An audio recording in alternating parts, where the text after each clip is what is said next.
Ողջույն հարգարժան տիկնայք եւ պարոնայք, Ռուբեն Մեհրաբյան Talks YouTube-յան ալիքի եթերում հարցազրույց է։ Մեր այսօրվա հյուրը Յուրի Ավագյանն է, Restart հիմնադրամի ղեկավարներից մեկը, ով ակտիվորեն հետևում է թե ներքաղաքական, թե արտաքին քաղաքական անցուդարձին մեր պետության եւ հանդես գալիս իր գնահատականներով, դե իսկ առիթը մեր խոսակցության այն ոչ գիտական ֆանտաստիկայի ժանրից այն իրադարձություններն են, որոնք տեղի են ունենում մեր նորընտիր ազգային ժողովում, մասնավորապես այն, որ ըստ էության Եվրոինտեգրման հանձնաժողովը տրվեց այդ Եվրոինտեգրմանը համակարգային ձևով դեմ հանդիսացող քաղաքական մի միավորի, որը օպոզիցիայի դերում է այս նորընտիր ազգային ժողովում, մինչդեռ Հայաստանի եվրոինտեգրումը կարելի է պատկերացնել այս իրավիճակում, երբ Ռուսաստանի հետ մենք ունենք ուղղակի պատմականորեն աննախադեպ ճգնաժամ, ուղղակի պետական քաղաքականության բացարձակ առաջնահերթություն։ Ինչպես այս ամենը հասկանալ եւ գնահատել։ Եվ այդ հարցով ես հենց ուզում եմ դիմել մեր հարգարժան հյուրին, իսկ մինչ մեր հյուրը պատասխանի, խնդրում եմ բաժանորդագրվեք մեր YouTube-յան ալիքին, լայքեք, մեկնաբանեք, գրեք ձեր համաձայնության եւ անհամաձայնության մասին, զանգակ դրեք, որ տեղեկանաք մեր հետագա թողարկումների մասին եւ տարածեք սոցցանցերով, դե սկսում ենք, համեցեք, պարոն Ավագյան, ինչպես դիմավորեցիք այդ աշխարհացունց լուրը, խնդրեմ։ Շնորհակալություն հնարավորության համար։ Ճիշտ ասած, մի քիչ բարդ է մեկնաբանել, համենայն դեպս առաջին բանը, որ առաջի տպավորությունը կամ վերաբերմունքը, որ ես ձևավորեցի, դա նա է, որ կարելի է ասել երևի թե իրենք լուրջ չեն վերաբերում ընդհանուր առմամբ եվրոինտեգրման օրակարգին, որովհետև սովորաբար այն քաղաքական ուժը, որը ձևավորում է մեծամասնություն, ունի բոլոր լծակները ընդդիմությանը տրամադրելու այն հանձնաժողովները, որը իշխող ուժին ձեռք է տալիս, եւ պատմականորեն երբ որ մենք նայում ենք Հայաստանի անկախ շրջանում,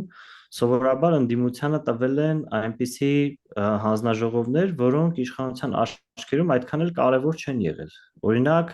նախկին իշխանությունների օրոք դա մարդու իրավունքների հետ կապ ունեցող հանձնաժողովներ կամ սոցիալական հարցերի, այսինքն սրանք այնպես չի, որ պետության մակարդակով կարևոր չեն, բայց դրանք կարևոր չեն եղել կոնկրետ այդ իշխանությունների կոնտեքստում։ Հետևաբար, եթե մենք հիմա տեսնում ենք, որ եվրոինտեգրման հանձնաժողովը տրամադրվում է այնպիսի ուժի,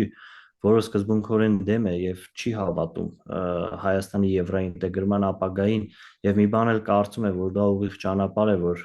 Հայաստանը կընթարկվի ուկրաինիզացման, Ռուսաստանը վրեժ կլուծի,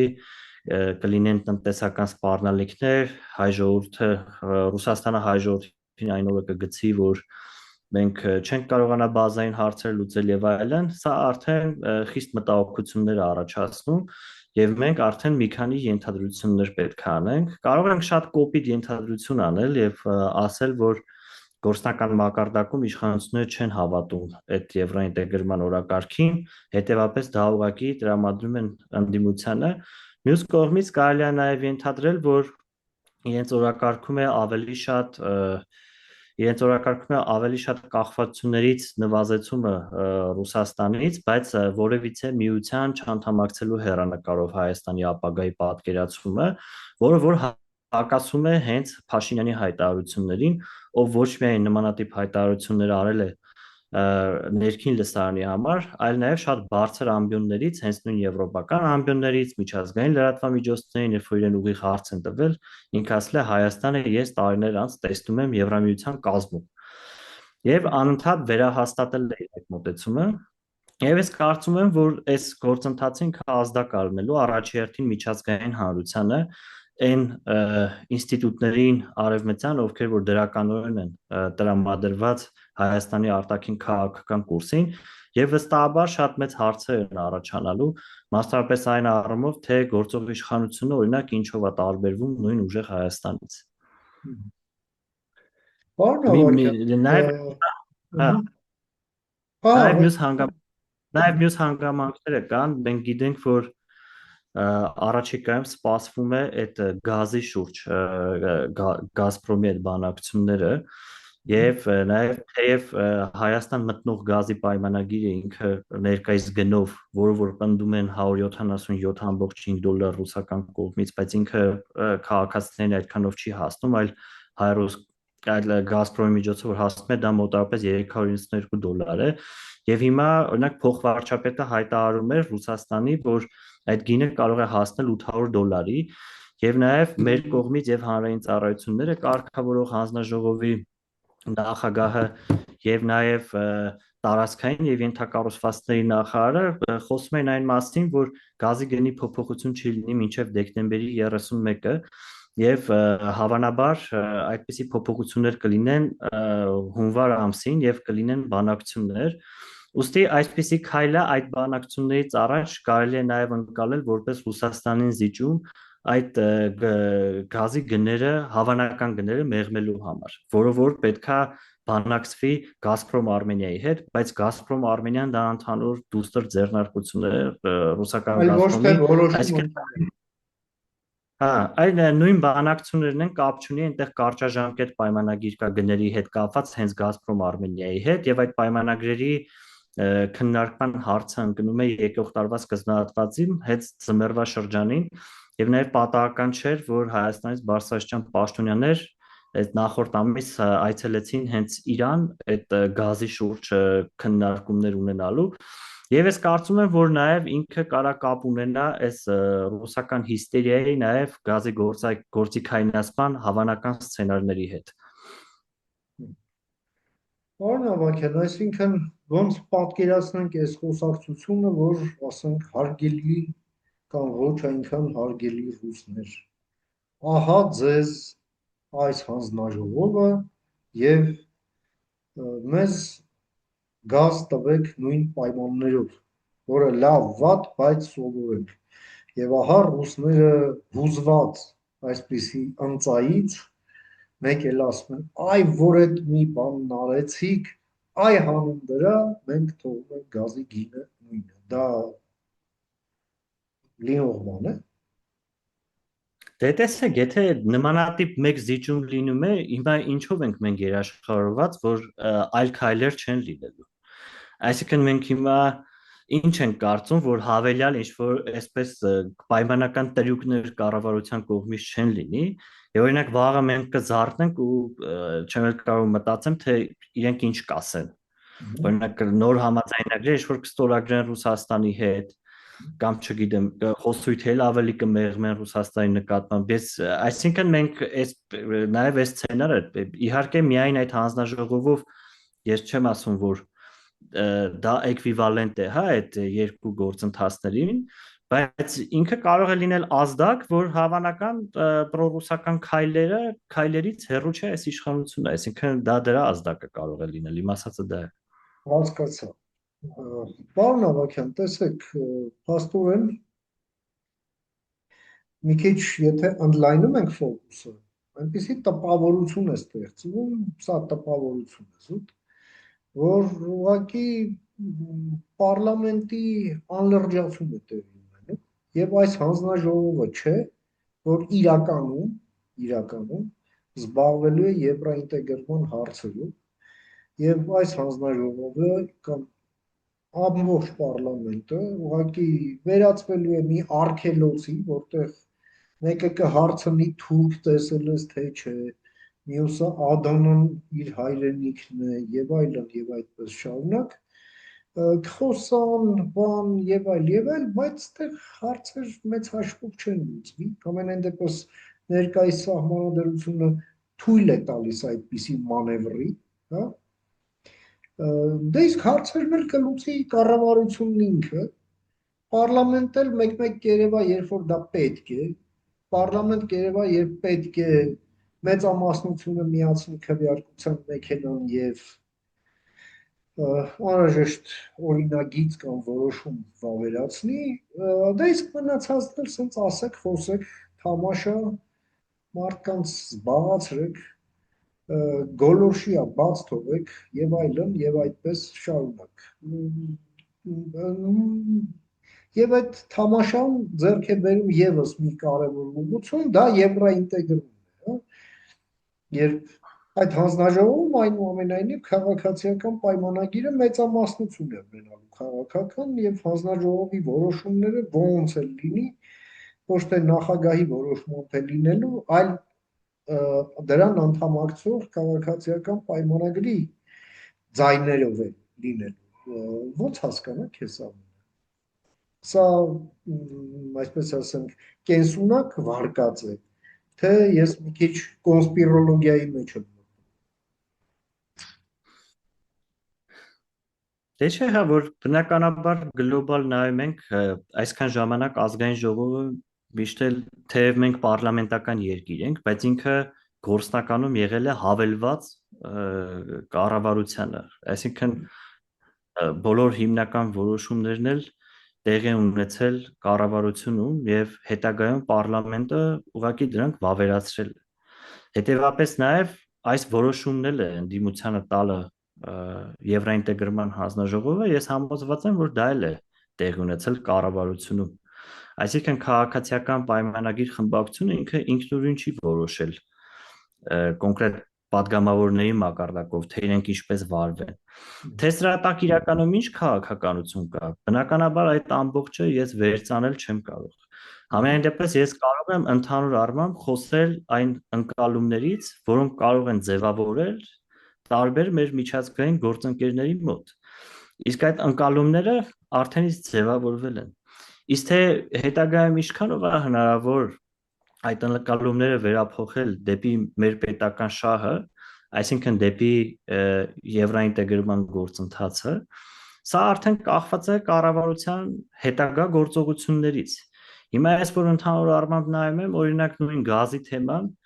այսինքն սա նորություն չէր, որ պետք է օրինակ այդ կարճաժամկետ պայմանագիրը վերանայվի 27 թվականի սկզբնահատվածում։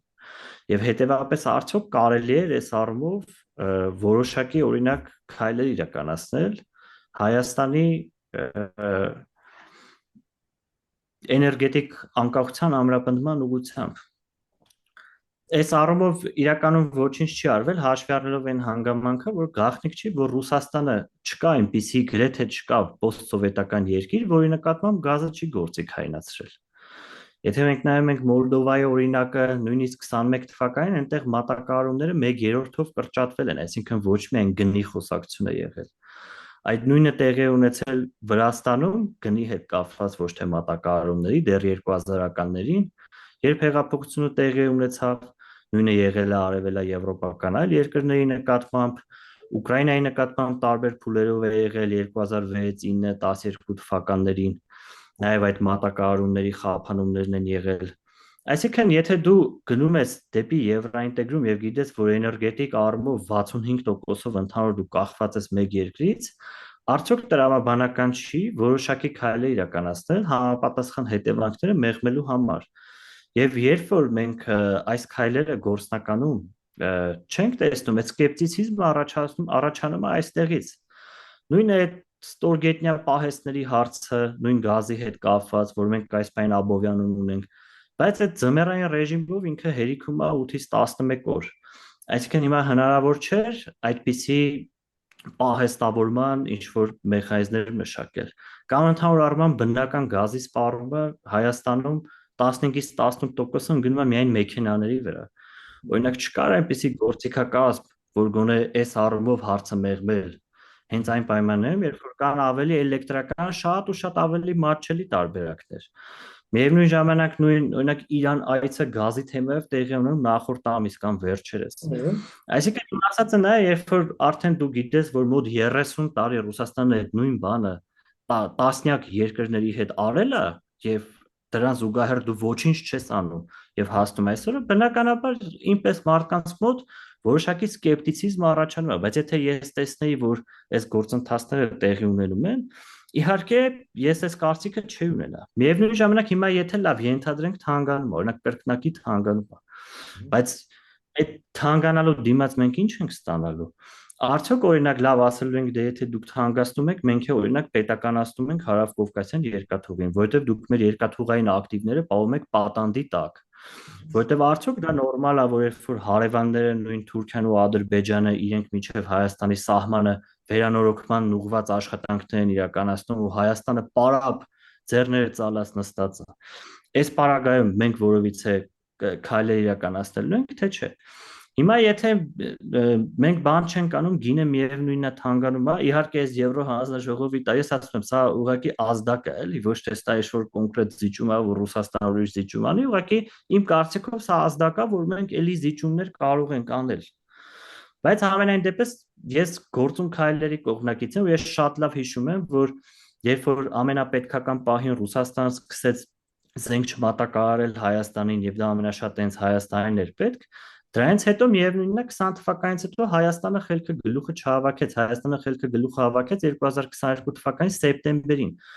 որից հետո նոյեմբերի 6-ին արդեն եղավ Պրահայի հայտարարությունը եւ դրանից հետո արդեն հայտարարվեց այս դիվերսիֆիկացման քաղաքականության մասին, որտեղ մենք հասկացանք, որ ռուսական անվտանգային ճարտարապետություն չի գործում, այսինքն post factum ինչ որ գործելավոճ։ Ես սրա մասն եմ խոսում։ Տեսեք, պարոն Ավագյան, այս վերջին օրերը նշանավորվեցին մի քանի կարևոր իրադարձություններով, նախ մեկամյակն էր այդ Վաշինգտոնյան համաձայնությունների եւ հենց այդ մեկամյակի օրվան բերվեց եւ այսպես որպես սիմվոլիզմ, հա, այստեղ այդ Firebird AI կորպորացիայի այդ արհեստական բանականության գործարանը բացվեց եւ հեռախոսազանգ Միացյալ Նահանգների նախագահի հետ, Ալիևի հետ, Մարկո Ռուբիոյի ուղերձը, Ֆրանսիայի եւ Գերմանիայի արտգործնախարարությունների հայտարարությունները սրա հետ կապված եւ մինչդեռ մենք հասկանում ենք, որ եվրոպական աջակցությունը Հայաստանին այս փուլում ուղղակի անհրաժեշտ է եւ ինչ էլ անենք, մեր 10 մատն էլ մոմ սարքենք, տանենք, վառենք միտեղ, միևնույնն է ռուսների վերաբերմունքը Հայաստանի ինքնիշխանության նկատմամբ չի փոխվելու, հա։ Ուզում եմ տրամաբանությունը հասկանամ այս համատեքստում, էլի ասենք մենք մեր հաշվարկը ինչի վրա ենք կառուցում եւ այս քայլը անում ենք, որ ինչ անենք, էլի, կամ ինչ ստանանք սրա դիմաց, համեցեք։ Վաշինգտոնյան հռչակագրով շատ կարևոր է, որ ներգրաված բոլոր կողմերը միանշանակորեն վերահաստատում են իրենց պատրաստակամությունը նախագիծը շարունակելու, զարգացնելու ուղղությամբ, ինչը իրականում շատ կարևոր է, ինչը հավելյալ վստահություն է տալիս, որ ընդհանուր առմամբ այս տարածաշրջանում անվտանգային ճարտարապետությունը հենց ձևավորվելու է Վաշինգտոնյան հռչակագրի շուրջ։ Սա շատ կարևոր եւ ուրախալի արձանագրում է։ Ինչ վերաբերում է Եվրամիության աջակցությանը եւ հավանական աջակցությանը եւ մենք ինչ ենք անում այդ ուղղությամբ, ես այդ հարցին, որ անկեղծ ասեմ, դժվարանում եմ պատասխանել, թե մենք այդ ուղղությամբ ինչ ենք անում, որտեվ այդ ուղղությամբ քայլերից մեկը դա պետք է ժողովրդավարական ինստիտուտների ամրապնդումը լինի, որը հստակ չափելի եղանակներով դա հնարավոր լինի գնահատել նույն եվրոպական ինստիտուտների կողմից, որպեսզի իրենք հավելյալ վստահությամբ շարունակեն աջակցել Հայաստանին։ Սա է, այս պահին Եվրամիությունը Հայաստանին աջակցում է զուտ նրա համար, որովհետև այլընտրանքը գործող իշխանությանը, ռեալ այլընտրանքը շատ ակնհայտ պրոռուսական ուժեր են, եւ մենք այդ աջակցությունը զուտ ստանում ենք այդ քաղաքական կոնֆիգուրացիայի բերումով։ Բայց այն ինչը որ մենք առաջնային պետք է անենք, ես կարծում եմ այդ ապաշրջափակման ուղղված կոնկրետ քայլերն են, որովհետև այն իրավիճակում, որ մենք ենք հիմա, շատ հեշտ է, օրինակ, մեզ այս հակառակորդ երկրները, որ մեր տարածաշրջանում կան, իրենք ընդհանուր առմամբ որ խուսափում են этаպաշրջափակումից Հայաստանին պահելով բլոկադայի մեջ ու փորձելով միայն թրիփը որպես անցուղի օգտագործել, այն պարագայում, երբ Հայաստանը իր տնային աշխատանքը չի կատարում եւ օրինակ նույն Թուրքիան կամ Ադրբեջանը ասում են դե հենա Հայաստանի ենթակառուցվածքները Ռուսաստանի ենթակայության տակ են, մենք ինչ կարող ենք անել այդտեղ, այստեղ Հայաստանի ձեռքին խաղաքարտ չի մնում այս ապաշրջափակման կոնտեքստում։ Ուստի այս հարավկովկասյան երկաթուղիների հարցը լուծելը ինքը ամենամեծ հրամայականներից մեկն է։ Մյուսը արդեն կարևոր է այդ մոդուլյար ատոմակայանների շուրջ, երբ որ խոսակցությունը գնաց եւ փաստաթղթեր ստորագրվեցին նախորդ տարի,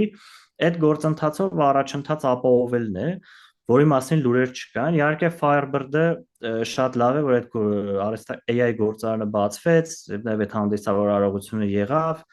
նաեւ նույն Nvidia-ի CEO-ն ուղերձով հանդես եկավ, ողջունեց Հայաստանին, ինչը նույնպես շատ կարևոր էր, բայց ես այստեղ մի բան եմ արձանագրել, որ Հայաստանում շատ այդ էլի կոնկրետ այդ գործարանի ուղղությամբ հիբրիդային հարձակումներին բնորոշ ինչ-որ շշուկներ սկսեցին տարածվել, մասնավորապես նշելով, որ տոննաներով ջուր է վարի գնալու այդ գործարանի վրա, մինչդեռ պարզվեց, որ դա այնքան էլ ջուր չէ, այլ ինչ-որ հեղուկ է, որը տարիներով աշխատում է եւ շրջանառվում է։ Այո, այսինքն դա ջեկի նման չի աշխատում, հեկի նման չի աշխատում, որ ջուրը մշտապես պետք է գալիս։ Հետևաբար կարևոր էր նաև որ այս ինֆորմացիային հակազդելը, բայց հիմա ես կարծում եմ հաջորդ կարևոր քայլը այդ մոդուլյար ատոմակայանների գործընթաց հարագացնելն է, ինչը շատ պարագայում կախված է նաև այն հանձնաժողովներից, որը ձևավորված է Հայաստանի բյուրոկրատական համակարգից, որովհետև ես կարծում եմ, որ նաև կասկածներ ունեմ, որ շատ մարդիկ ներքին օղակներում իրենք ցանկանում են հնարավորինս դանդաղեցնել բոլոր այն գործընթացները, որոնք այս կամ այլ կերպ նվազեցնում են Ռուսաստանի ազդեցությունը տարածաշրջանում եւ շատ ժամանակ այդ գործընթացը ձգձգվում է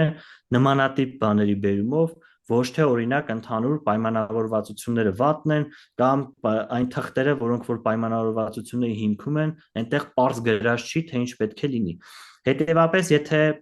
այստեղ դանդաղում է որոշակի գործընթաց, ես կարծում եմ, որ պետք է թարմացումներ տեղի ունենան այն բանագնացների անձանց դերակատարները, ովքեր ուղիղ առնչվում են այն ինստիտուտների հետ, ովքեր պատասխանատու են այդ ատոմակայանի կառուցման համար, որովհետև մասնավորապես այս գազի հավանական ճգնաժամի ֆոնին սա շատ կարևոր նախաձեռնություն է։ Ճիշտ է, միջինում իր տևողությունը կառուցման 10 տարի է, բայց ինչքան շուտ ես դու դա սկսում, տարիները արագանցվում են, հետագայում նաև այնքան դժվար է արդեն գործիքայնացնել որևիցե բան քո երկրի դեմ։ Հետևաբար, նաև սրան զուգահեռ պետք է միջազգային պրոյեկտները շատացվեն։ Ես կարծում եմ, որ վաղուց ժամանակն է, որ հայ-ամերիկյան բիզնեսները ոչ միայն կառավարությունների հովանու ներքո այստեղ ձեռնարկություններ հիմնեն կամ միմյանց հետ բիզնես անեն, այլ ժամանակն է, որ ուղիղ կապեր ձևավորվեն իրենց մեջ եւ սրա համար պետք է ստեղծվեն համապատասխան հարթակներ եւ ԱՄՆ-ում եւ Հայաստանում եւ նաեւ երրորդ երկրներում, որպեսզի ուղիղ կապեր ստեղծեն, այսինքն կառավարությունը կամ այլ ինստիտուտներ կարող են ուղիղ աջակցել հենց այս բուն կապերի ստեղծման վրա, ոչ թե այդ նախագծերը գրեն տան երկու կողմերին։ Սա մի բան է, որը ես նկատում եմ, որ ընդհանուր առմամբ չի արվում, նաև ես 25 թվականին, որ Վաշինգտոնում էի գտնվում, այնտեղ խոսակցությունները հիմնականում տարբեր համաժողովների, կոնֆերանսների, վերաբերում էր ընդհանուր առմամբ էքսպերտային, լրագրողական, քաղաքացիական հասարակության մակարդակներին։ Եվ այստեղ բացակայում էր այս բոլորին զուգահեռ բիզնես մակարդակը։ Ուստի ես կարծում եմ, որ ժամանակն է այդ առումով համարձակ քայլեր անել, որովհետև այսօր կան օրինակ մարդիկ, որ եթե օրինակ Ղազախստանում ինչ-որ բան է պետք, ինքը մի զանգով կարող է գտնի դա, որովհետև ունի այդ կապերը, իսկ մնացած երկրների պարագայում այդ ամենը չկա, բայց այդ կապերը պետք է ստեղծվեն շփումների եւ համապատասխան հարթակների առկայության պայմաններում։ Եվ ինչ նշում եմ, այս ամենը համալիր գործընթացներ են, պետք է սրանք ամբողջը միասին իրականացվեն։ Պարոն Ավագյան, էլի մի քիչ կոնսպիրոլոգիայից խոսանք, էլի։ ուզում եմ հասկանալ այդ ամենը, այդ օրակարգը, որ դուք նշում եք, էլի, այս Եվրաինտեգրման հանձնաժողովի հանձնումը, այդ այսպես կոչված ընդդիմությանը, ինչ ուղերձ է իր մեջ պարունակում, էլի, որ այս օրակարգի իրացման մեջ որ հարցը լուծի, դժվար է պատկերացնել։ Կամ էլի կոնսպիրոլոգիա, միգուցե հաշվի առնելով այն, որ Ռուսաստանն ամենօրյա ռեժիմով տարաքում է եւ տարաքելու է եւ դրան հակազդելու ոչինչ չունի Ռուսաստանը, իրենք փորձում են, նաեւ մենք տեսանք այսօր ինչ, այսպես բարեհաճություն կար, ասենք Արամ Վարդևանյանի հասցեին, ԿՊ-ն պակասող ձայները տրամադրեց, նա դարձավ երրորդ փոխնախագահը ազգային ժողովի, հիմա էլ ընծայեցին այս հանձնաժողովը այն սկզբունքով, որ ով մեզ խանգարում էր, նա էլ մեզ կօգնի, հա, եւ այսպես կոոպտացիա անեն այս